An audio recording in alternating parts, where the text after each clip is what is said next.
ƙare zaɓe wasu sun sace zance.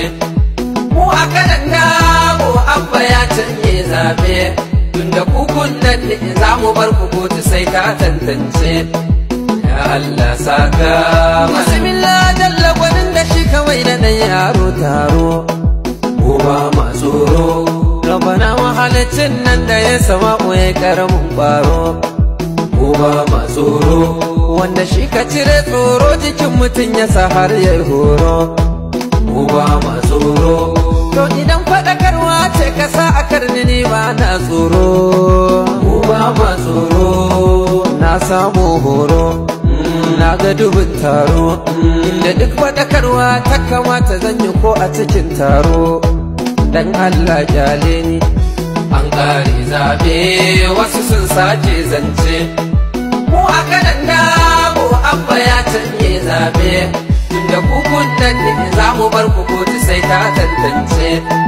Ya Allah saka wanda tun baya kwaɗayin ya mutu ya ishe rahama kabarinsa. Ko ba ma tsoro inda ma baya shayin a kashare a kan shi sha'aninsa. Ko ba ma tsoro yadda ma baya shayin ya takura wa koma da makwabcinsa. Ko ba ma tsoro yadda ma baya tsoron ya ɓata rai ko da na iyaye nasa. Ko ba ma tsoro ya Allah gyara shi idan bai gyara ba, ka tura wuyansa cikin jikinsa rahuna ka yi mai horo.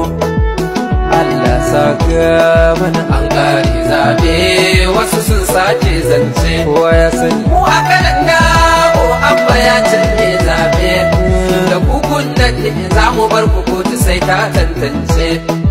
Ya Allah saka mana ko da za ku yi maimaici so dubu mu Abban ne.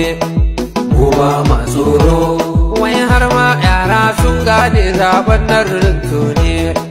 Ko ba ma tsoro siyasa rigar ce ta zama zalunci ne. Ko ba ma tsoro za a je wa musulmi dan uwanka ce ka adalci ne. Ko ba ma tsoro ai Allah na nan gashi nan ga mulkin nan, ko tsiyarsa ba za shi wuce kwanansa a mulkin ba. Dan Allah kyale ni an ƙare zaɓe wasu sun sace zance.